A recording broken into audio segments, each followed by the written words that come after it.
So this video we are going to begin with the Gandhiji's quote, "India will be free when women feel safe to walk in the streets at midnight." Now at our 78th Independence Day, the quote sounds so ironic and so tragic because Gandhi's vision of freedom talked about women walking on the street. But now what has happened to even somebody like a doctor working in the hospital is not safe. So the question that lies is, have we attained the freedom? I'm not a YouTuber and I don't even have the skills to edit this particular video, but then I'm making this video after nearly 2 years. The last video that I've uploaded is 2 years back. That is because the issue warrants one. Now you all must have heard of this Kolkata incident in various platforms that you have come across. What I'm here to tell you is the Kolkata incident is probably only a small tip of the entire iceberg. Why do I say so? That is because the victim is a doctor whom we believe is an empowered individual of the society. And this particular tragedy happened at workplace, which we say is the most safest workplace. It is not a public place, it is not a park, it is not a street, it is not a road. It is at the workplace, that too sacred place of hospital in which it has occurred. It is within the campus that it has occurred. The brutality of the incident, you must have read the post-mortem report. There are so many, you can see the posts of post-mortem reports. It either shatters somebody deeply with anguish, with sadness, or it actually makes someone's blood boil in anger. So even you would have seen the video of victim's mother crying, reading out the findings that she found her. It feels so tragic. And now comes the real brutality. That is how the case was handled once the victim was found. There was delay in the victim's body being given to the parents. There was delay in the process, and there were a lot of loopholes in the system. There was delay in handing over to the CBI. There was alleged construction works that were conducted after the incident. And now you see, then came the Independence Day, the night of the Independence Day, where a mob entered and vandalized everything that was there, to just show how deep the system is rotten and how we are not even able to, give a dignified death to a doctor. We are not even able to mourn for her. We are not even able to ask for justice in a dignified way. So this video is about various dimensions with respect to this case. Of course, the outrage, the outrage part, the anger, everything you are seeing in the media or many of the medical fraternity have been expressing. But then we need to look at the larger picture also. Like for example, I have certain set of questions that are there. First one is, what is the larger social impact this incident can have? Point number one is education. If you see periodic labor force survey report, education of women in India is already backward. Along with that, when these sorts of incident reaches our rural India, where the parents are already apprehensive and scared to send their children to schools outside their village, this is going to take a huge step back on the education.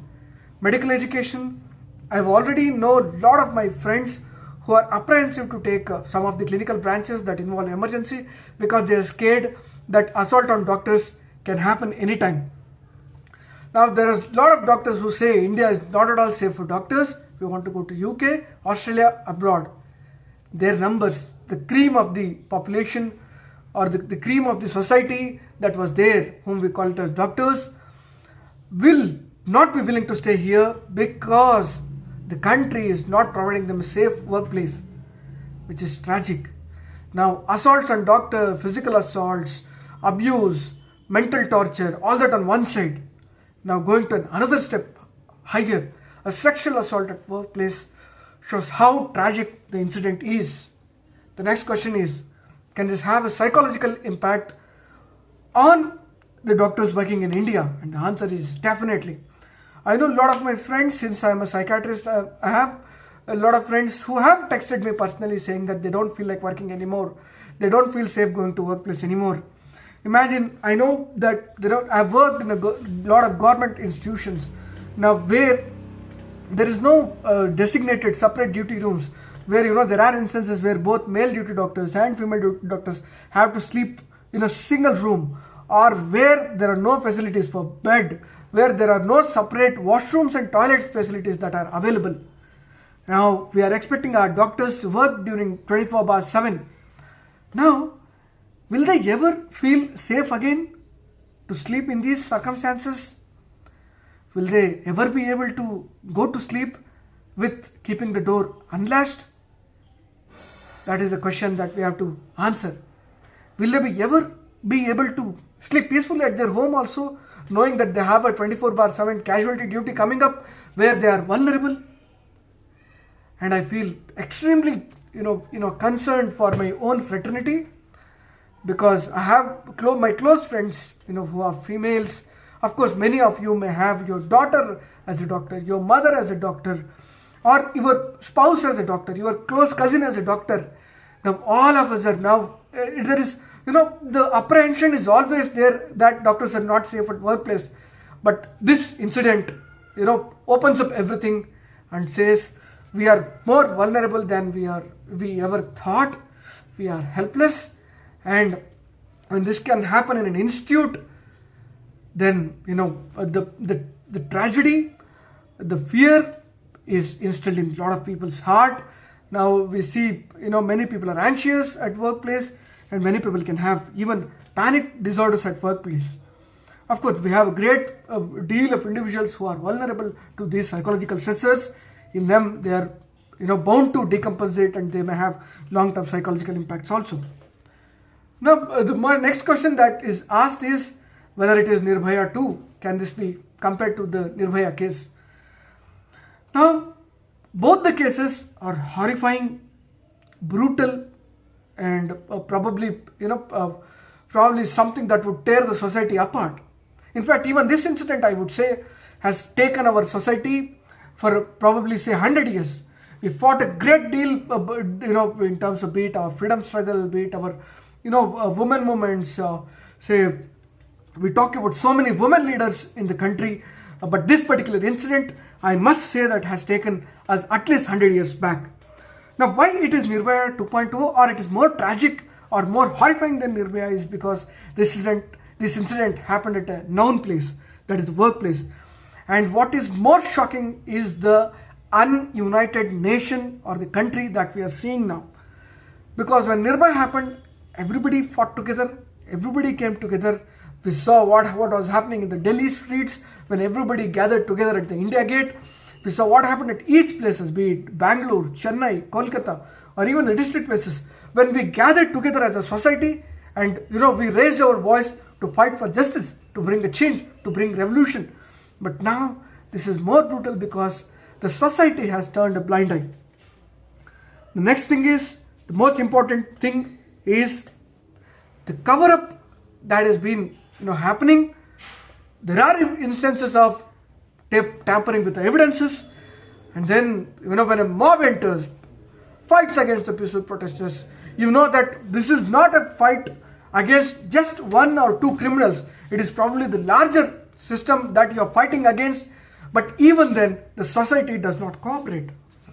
Now, the next thing is, you see that the public outrage is very minimal. That is the next thing. So the first question that comes is, so this society that we are living in, are only doctors at risk of assault? The next question is, many of our non-medical friends or our colleagues or our relatives are not turning up. That is very scary. Why do I say that? It is because, suppose, imagine if it was entirely a different case. Probably imagine the victim was identified in the newsline headlines as probably a Muslim woman, or say, or the accused was mentioned as a Muslim man or a Brahmin man or a particular caste man, or even the victim was mentioned as belonging to a particular caste. then probably the outrage would have been, much larger. Or even probably if she was not a doctor, then probably we would have seen a more outrage. The society must be thinking it is doctors' business that they are getting beaten up or they are getting sexually assaulted, they are getting murdered. It is none of our business.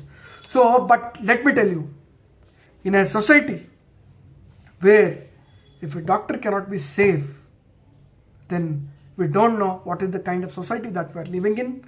And I don't know, if we cannot ensure safety of a doctor, can we ensure the safety of a vulnerable woman in the society? A minor, an elderly lady, somebody coming from a below poverty line, downtrodden, who is living in the slums, or somebody coming from a untouchable community, can we ensure safety of them? And the answer is clearly no. But in spite of that, we see the clippings from the Kolkata where the protest happened on the 14th August 2024 night. We saw a 4-year-old child asking for justice. Then we saw a 70 to 80-year-old lady coming and standing because she is fighting for the younger generations. The 4-year-old child is demanding for her justice when she is going to survive her entire life in the country. That makes me feel there is still ray of hope. There is still ray to fight. Now the next question that comes is, I'm seeing a lot of my own medical friends speaking of whether it is related to rape or it is murder or what is the conspiracy, whether there was some scandal happened, some racket involved.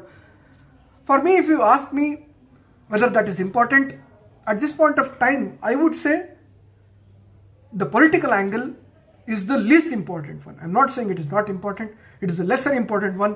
We need to see whether this particular institute where the incident happened, whether the institute had enough duty rooms, whether the institute had separate, adequate, functioning washroom facility, whether the institute had infrastructure where it could accommodate students or doctors working, whether from her workplace to her place of residence, whether there was infrastructure of CCTV footage or surveillance where we could monitor who was coming and who was not coming. That is the question that I want to ask. But when you ask me, having worked across hospitals, having worked across medical institutions, and having friends who are currently working in various institutions, I don't think, barring a few corporate institutes, I don't think there is any institute in India where it definitely says that we are ensuring safety of doctors at 100%. So the country, it is not just restricted to this event. The society at large has to change. The system at large has to change. The infrastructural facility that is given at hospital have to change. Now, when we say these, protocols are not being followed at the institutes, now how can we ensure the safety? How can we fight for justice? How can we say whether to believe in the conspiracy theories or to believe what the government is saying? That is scary. And now, what is more important is the tampering of the evidence at the institute, at the department, and vandalism that happened during the protest. That is more scary. Irrespective of the motive, irrespective of what is the issue, the justice for this particular victim, the lady doctor, has to be the first priority. She has to get the justice. We have to fight.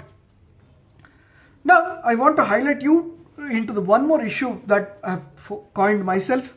That is, the deadly triad.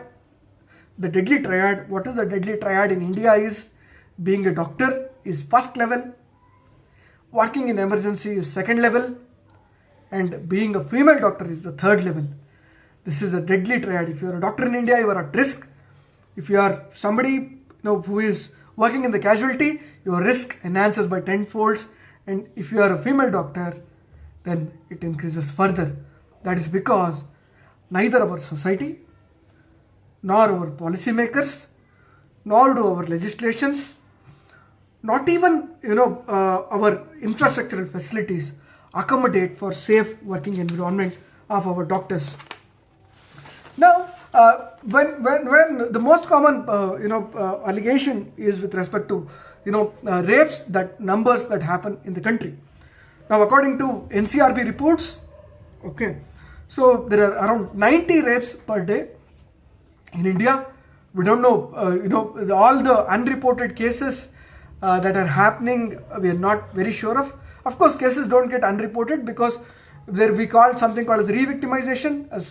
Somebody who has gone through sexual assault would have to go back and, has to face the system again, once again, when she has to make the accused as the culprit. So that is re-victimization, the social stigma, all that are keeping on one side. Now, the numbers from US or UK or many European countries, even the frequency of rapes in them is also quite similar. The number of such incidents are similar, where UK reports 200 to 300 cases per day. But in India, the system works different. In them, the reporting is higher. Judicial system is gender sensitive, where they try to catch hold of the culprit and punish them. But what is happening in India? Now, the victim of a sexual assault is re-victimized through various, loopholes in the system or our gender insensitive policies. We see incidents like Unnao, Hatharas, Kathua, where lot of victims were even, incident where a victim was burnt in the middle of the night because so as to kill the evidence. In this particular incident as well, we see that there is a lot of attempt to taper the incident. We don't give dignity of the victim, and then we malalane the entire system to save these culprits, even going to the extent of the people who are convicted of these sexual assaults and rapes, when they are released, we even garland them. That is what is scary. Now, when it comes to the role of the media, see, I remember when Ambedkar said we cannot progress as the society if 50% of the society is standing behind or not progressing, or when Vivekananda said a bird cannot fly with only one wing. Now, you see, there's no outrage in the media. A smaller political event gathers much limelight than what is happening in this particular incident. There are so many star anchors who are women. There are so many women working in the field of media, but they're not doing much. Much is expected of them. They must highlight the issue. They must show the issue so that a larger policy making can be done. Now, the most common question that is asked is what common public can do. Many of my non-medical friends have asked. My suggestion to them would be, first thing is, you should be able to express your views, opinion, condemning the act, where you can use your platforms. If you're on Twitter, you can put hashtag for Nirbhaya 2, or if you're using Instagram, you can do that. You can change your wallpaper of your WhatsApp DP or other thing. Whether do they work is the question. Now, they definitely work because we are living in a civil society where ultimately larger public voice is heard, where at least for the vote bank politics, our policymakers listen to us. Then what is more important is, suppose if you have a civic society, if you have an apartment association, or if you have a village Grama Sabha, or if you are in a society where you have a park association, tomorrow, gather together, take a photo, you say justice for Nirbhaya 2. The justice that you are demanding is not for a doctor, not just for a doctor in Kolkata, it is for your own daughter, it is for your own sister. Now, you see that our celebrities are quite vocal in various issues, but when it comes to this, they are not. But you see, rarely we see things like, say, Ayushman Khurrana, when he recited the poem Kash Main Agar Ladka Hoti, the beautiful poem where he talks about struggles that a woman go through, and where he expects, if we had lived in a better society, maybe we would have helped our sisters or others better. Now, the question is whether agitation helps, aggression helps, or the voice of the people helps. Is one thing is because there is large outrage, at least in the social media or across even offline platforms in various, from the medical fraternity at least, you see the High Court has taken up the case, and High Court actually had a good proceedings in the High Court today, where it actually took class of the government and how it has failed. CBI investigation has been handed over. Of course, we don't know whether it is too delayed for CBI to intervene, too much of late, but still that has happened only because we kept raising voice, or you kept raising voice, or many of you will join and raise the voice. Now you see safety of doctors in India is an issue, but then safety of women doctors in India is a larger issue, and safety of women in India is a broad umbrella that needs to be addressed at any cost. Now, when it comes to justice, what is justice in this particular case is the culprits have to be taken to custody. The case needs to be investigated with impartiality. Then the culprit have to be convicted. The strictest of the strictest measures, capital punishment, have to be delivered to these culprits as the rarest of rarest measure. And this justice will bring hope to the society. It will restore our faith in the judiciary. It will work as a ray of hope. It will give moral courage for the masses to fight. Speaking of issues like safety of doctors at workplace, what remedies and solutions, maybe I'll make another video and upload on the video on the YouTube. And I don't request you to like or anything, but if you find that the video has any content that is already not there, or if you feel that it has substance, or if you feel that it should be shared with your non-medical friends, colleagues, WhatsApp groups, anything, if you find the worth, then please do share it. Thank you. And Inkilab Zindabad. We want justice, and Indian Medical Association has called for protest nationwide tomorrow. They have boycotted OPD services, irrespective of you are a medico or non-medico. If there are gatherings, you go, attend, show your solidarity. Let us hope we get justice. Thank you all.